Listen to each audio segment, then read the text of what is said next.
छठी के उपलक्ष्य में कार्यक्रम मनावा जाता वाह भगवान कन्हैया माँ देवकी के पुत्र थे। अब यार कंस जी जब देवकी जी और वासुदेव जी का शादी यार संपन्न भाव विदा करे जाते हैं, आकाश से आकाशवाणी होती है, ऐ मूर्ख कंस, जिस बहन को तू खुशी खुशी विदा कर रहा है उसका 8वां संतान तेरा काल बनेगा। ए तनी बतिया जब कंस जी सुने, अब वासुदेव जी का मारे बदे तलवार जब निकाले, तलवार जिसे गर्दन के लगे रखे, माई देवकी जी जाई के अपने भैया से कहीं भैया आप हुए आना जी हमका इतना प्रेम करत है, आप अपने हाथे से हमार सुहाग उजड़बा,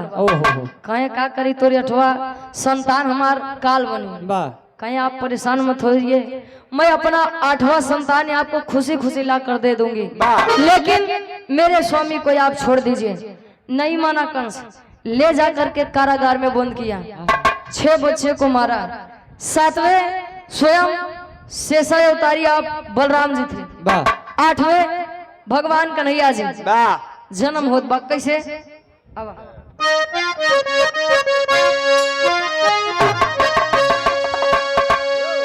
कहे भादव रोहिणी नक्षत्र रतिया, शुद्ध सुल्तानपुरी लटकाया भैया, प्रतापगढ़ के बगली सुल्तानपुर, प्रतापगढ़ बगली वही सुल्तानपुर लटका। ए भैया वहाँ के गवैया गवत थे कैसे। कहे भादव रोहिणी नक्षत्र रतिया, भादव रोहिणी नक्षत्र रतिया, तरहाली अष्टमी की रतिया, टूटी बेड़ी हाथ कड़िया जन्म कान्हाई, टूटी बेड़ी हाथ कड़िया जन्म कान्हाई, टूटी बेड़ी हाथ कड़िया जन्म कान्हाई, टूटी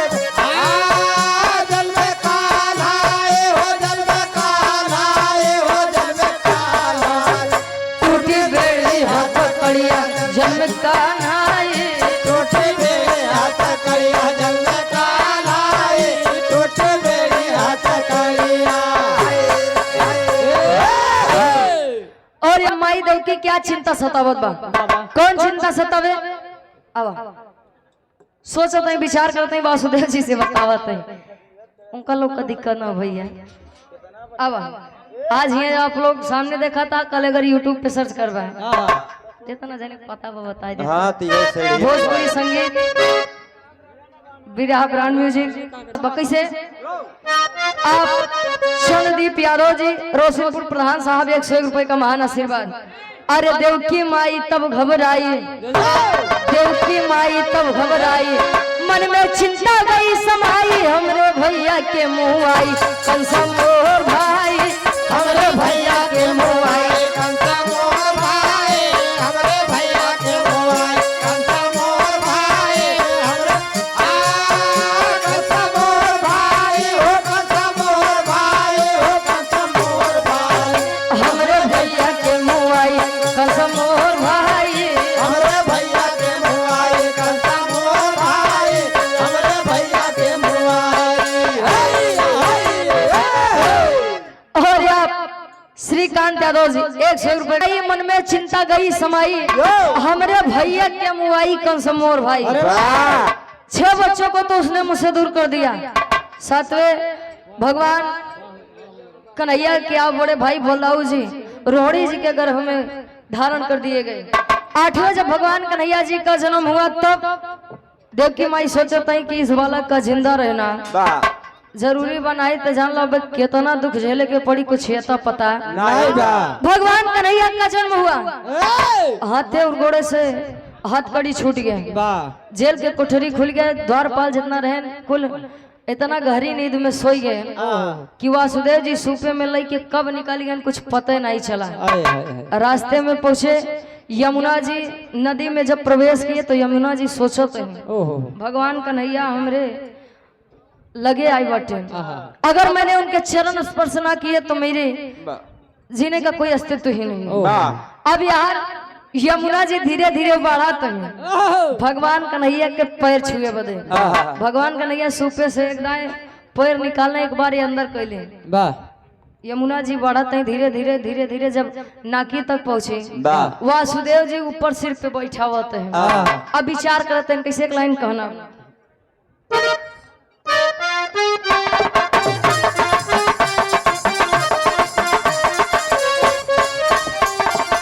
और यार बड़कौ ठेकेदार साहब अवधि से आपके द्वारा 51 रुपए का महान आशीर्वाद। कोनो लड़की कहे का परदेसिया ये सच है पिया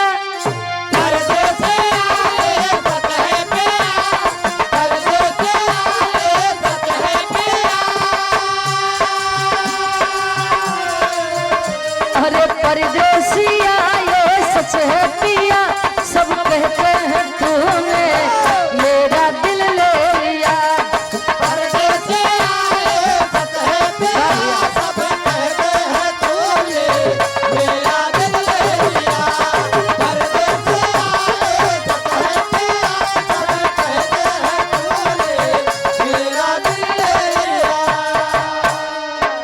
मेरा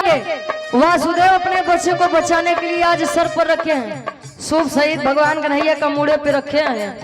और शेषनाग जी आज शेषनाग जी के छत्र छाया में सोचते हैं विचार करते हैं बाहर हमारी किस्मत। यमुना जल बढ़ा जियरा गाढ़े पड़ा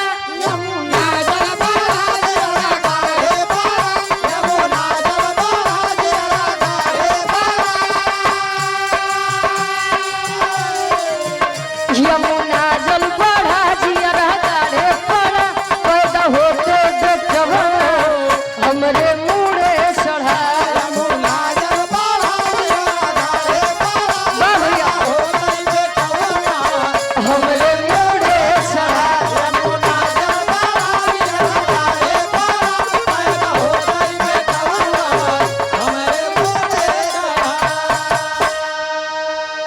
जमुना जल बढ़ा जियरा गाढ़े पड़ा पैदा होते बेटौना हमरे मुड़े चढ़ा। भादों के महीना में रात्रि 12 बजे जवान मूसलाधार बारिश होत रही। इंद्र देवता इतना नीर बरसावत रहे। वासुदेव जी सोचते हैं बारे हमार किस्मत लड़का हमार पैदा होते मन हमरे कपारे चढ़िया। अबे पता न का होई। अब जब भगवान कन्हैया की यमुना जी चरण स्पर्श करी तो घट गए। गोकुल नगरी में पहुंचे नंद जी के घर पे। नंद जी के घर पर बच्चे को दुलार करके प्यार करके कन्हैया जी का लिटाई पे लई के वापस आवते हैं आज मथुरा नगरी में। खबर लगी कंस को कि देवकी को 8वें संतान की प्राप्ति हो चुकी है। आज जब खबर लगी कंस जी आए देखे कहीं रे आकाशवाणी हुई थी कि 8वां संतान यानी पुत्र होगा वह मेरा काल बनेगा, लेकिन यहाँ तो कन्या है। खैर मुझसे क्या, आज ऐसे हमारे बोधे लिए तब ले कन्या जो थी आकाश में उड़ के आकाशवाणी करती है। अरे मूर्ख कंस, अरे मूर्ख कंस, हमका मारे से का हुई तुहार काल गोकुल नगरी में पलट में। अब यार कंस भादो महीना के रात्रि 12 बजे जितना लड़कियां जन्म लिए रहे धीरे धीरे सभी को मरवाना चालू कर दिया। लगा अब वह कन्या विंध्याचल पर्वत पे विंध्यवासिनी माँ के नाम से जानी जाती है। अब यार जब भगवान कन्हैया गोकुल नगरी में पहुंचे, अब मथुरा नगरी में सोहर गावे के तो मौका नहीं मिला, लेकिन गोकुल नगरी में जब पहुंचे तो माई यशोदा अपने लड़का के खुशी में सोहर गवावत थी। कैसे ही सोहर के भैया धर्मेंद्र भैया के फरमाइश रही। अब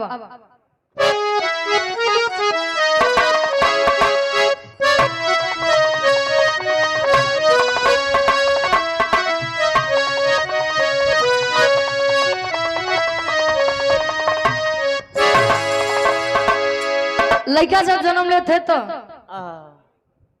जेका जेका लोग समझते हैं उचित समझते हैं। अब तो विजय भैया यूं बड़ा दिक्कत है, कहीं हमारे घरे ना आई तो हम का करें, उनके घरे जाइए। यार काकी दादी हरे आई जाए, चाची काकी लोग आई जाए, मान ला 2-4 के लड़की आई जाए तो काकी दादी हरे का एक अलग गोल रहा था जगरे मुहिम दांत नहीं रहा था। गोल हाँ तोरे की नहीं ए भैया दादी हरे गाँव थी लड़का कल के कैसे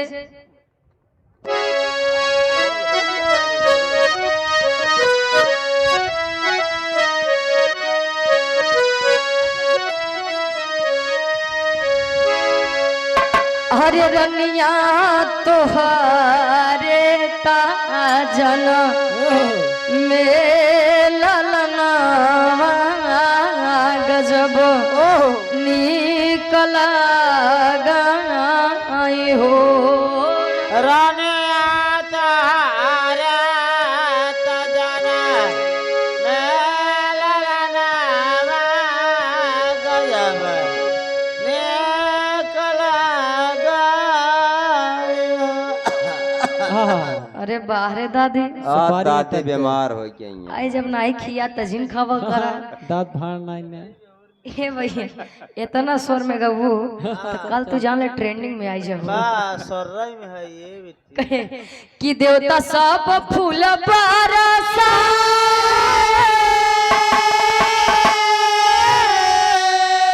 अरे अंगनवा में ना जाइयो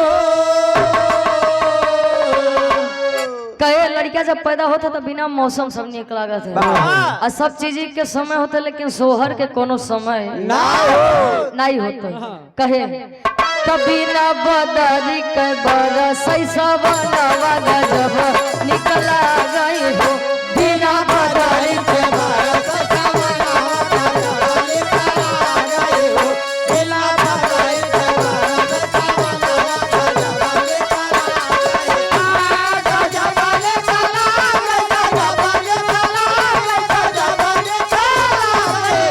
बिना बदरी के बरस सब नवा गजब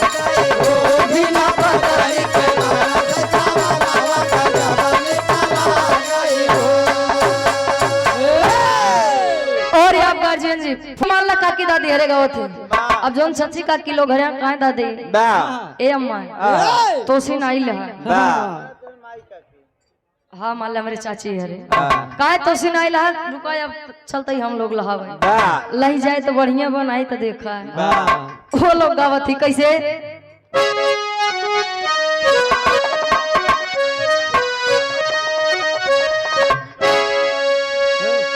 रुपए का महान आशीर्वाद दादी हरे गावत थी कैसे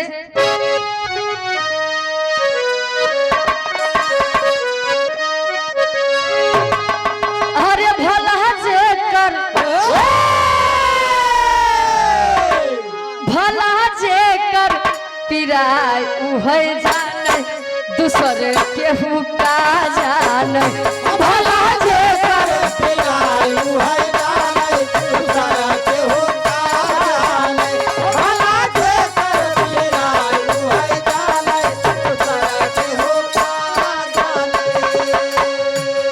करे नहीं फटी बेवाई उका जाना पीर पर आई अब ठीक है कहे सासू न जाने न नदियो न जाने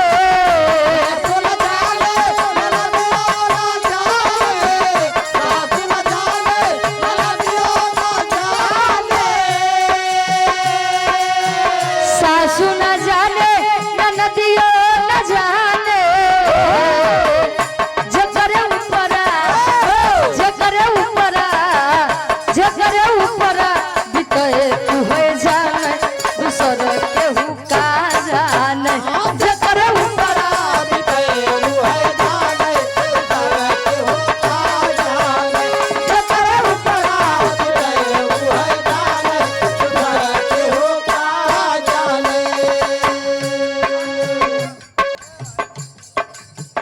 जेठ न जाने जेठ न जाने जेठानी न जाने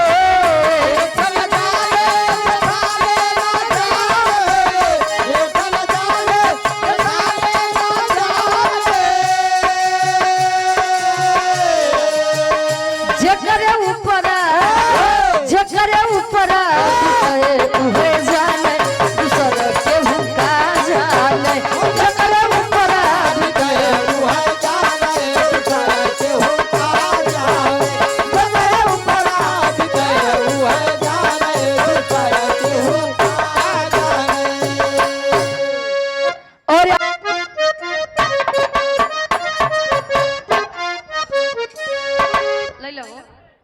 अकेला दिहरे गावत है वाह मान ले आई गई घरे ओ वाली के वाले मेरे बात तो भाई है ओ लोग गावत है कैसे 5+1 मतलब हो वाह छक्का अच्छा उनसी लोग से प्यार से पार पाई जावे लेकिन वाह अगर विजय भैया गोस्वाई दे है अगर कह दे हम का 11,000 चाहिए वाह आई काने के सोने के झुमका चाहिए वाह आ तो जान लब बिना ले वो मन है ही ना वाह अगर न पहे तो स्टेशन तो दिखबे करी ओ लोग होती कैसे हाँ बस एक बात अरे भूवर भूवर भूवर भूवर बार रे होरी लवा के रे यार वाह तनी बन किया हुआ बन अच्छा तो कहाँ गाय हो तो कहाँ फंस तू अरे यार ये लोग ना सुंगा देखो गंधात नहीं आज ललका ना अरे हम खाए बात ही बताओ अच्छा हाँ ये बड़ा हो जाए हेलो ढेर बड़ा हो जाए ठीक बा आए हाय बड़ा चाहता उल्टा अरे जा जा उल्टा सीधा का हो ओथम नीक लागे सीधा कलम करते सीधा कलम बोले क्यों बोले ठीक लागे यूट्यूब पर ठीक लागे ओ लोग गावत है भैया वाह ओ लोग बारे बसंती की बहन ए बना ले ए आ तो कम पसंदी बहन लागत है आओ का अच्छा ओ लोग गावत है आई लड़का ने हिमालय विजय भैया वो घरे लड़की बाबा बे ज्यादा दिन के नहीं बा हां 1 साल हो गई नहीं 8 महीना चलो ठीक है विजय भैया बाबू उनके मेहरारू की अरे मतलब उनके मेहरारू के ठीक ठीक ए भैया ओ लोग गाती कैसे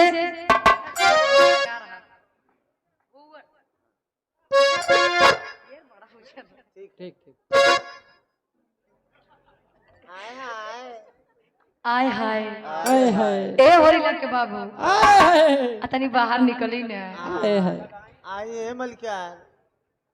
कुछ नेक दक्षिणा हो जाएगी वाह कोई आवा ओ लोग गाती कैसे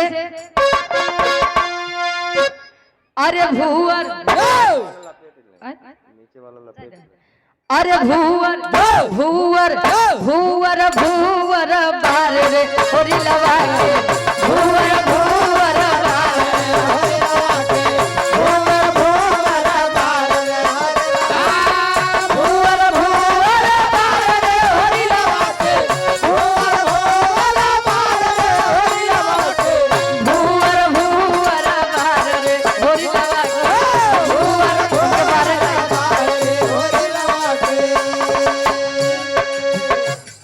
भूवर भूवर बार रे होरी लवा के होरी लवत अब देखा मम्मी के बखान करत है ये हम मक्खन लगाऊ भैया आहा मेहरारू ऐसा तनिक अपन तारीफ सुन लेथिन परेशान हो जाते विजय भैया अपने वाली तनी समझाए रहे होरी लगे मम्मी है महलो की रानी होरी लगे मम्मी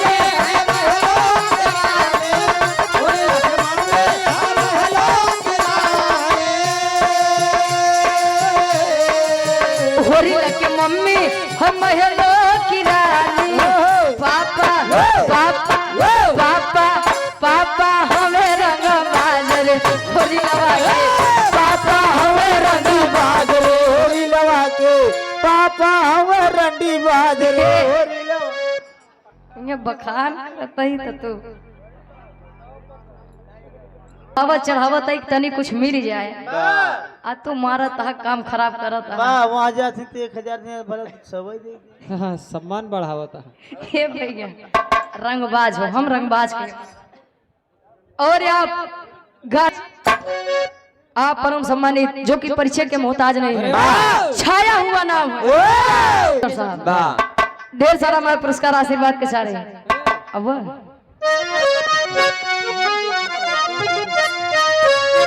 अरे होरी लगे चाची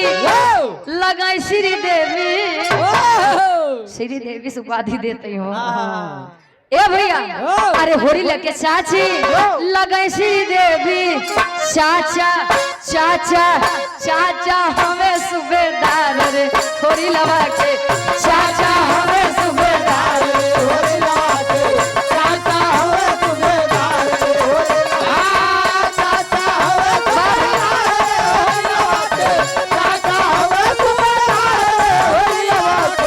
चाचा हमें सूबेदार रे होरी लवा चाचा हमें सूबेदार रे होरी लवा चाचा है ना। अरे ए हो ललना तोहर सीतावना कैसे ए हो ललना तोहर सीतावना कैसे ए हो ललना तोहर सीतावना कैसे सीतावन कैसे हो सीतावन कैसे सीतावन कैसे हो सीतावन कैसे ए हो ललना तोहर सीतावना कैसे ए हो ललना तोहर सीतावना कैसे। मैनेजर यादव जोगापुर से आप ए हो ललन अरे ललन बड़का पापा अच्छा बड़का पापा बा। पापा हाँ चाचो हाँ तब नहीं ए हो ललन तोहर पापा कैसे ए हो ललन तोहर पापा कैसे ए हो ललन पापा कैसे पापा कैसे हो पापा कैसे पापा कैसे हो पापा कैसे पापा कैसे हो पापा कैसे गोविंद पाल पगड़ी बांधे रजनवा जैसे पगड़ी बांधे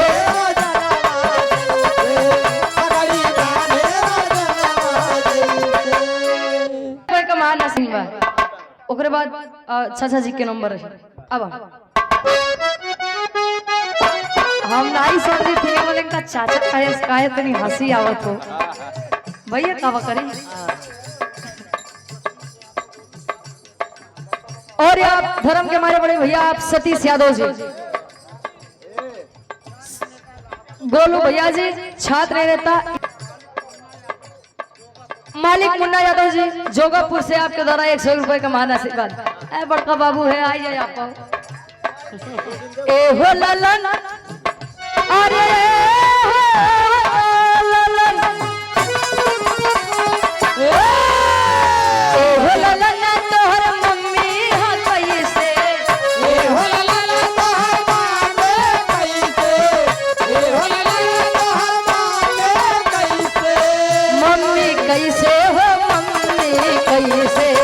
मम्मी कैसे हो मामी कैसे मम्मी कैसे हो मामी कैसे कैसे मछिया बैठी रनिया माँ जैसे मछिया बैठी रनिया माँ जैसे मछिया बैठी रनिया माँ रनिया माँ जैसे रनिया माँ जैसे रनिया माँ जैसे रनिया माँ जैसे मछिया बैठी रनिया माँ जैसे मछिया बैठी रनिया माँ जैसे। भगवान कन्हैया के बारे में सोहर हुई है। बा। अच्छा एक बात है का धैर्य सबके अंदर होना चाहिए। भगवान कन्हैया का जन्म हुआ तो जाना था जेल की कोठरी अपने आप खुल गए रहे चाहते तो अपने माता पिता को उसी समय आजाद करा के वहां से लेकर आते बा। लेकिन समय का इंतजार स्वयं प्रभु श्री कृष्ण ने भी किया था। हमका और आपका धैर्य में का दिक्कत हो भैया। बा। भगवान कन्हैया आए कंस का वध किए और अपने माता और पिता को छुड़वाए लेकिन इतना लीला करे के बाद बा। आखिरी भाव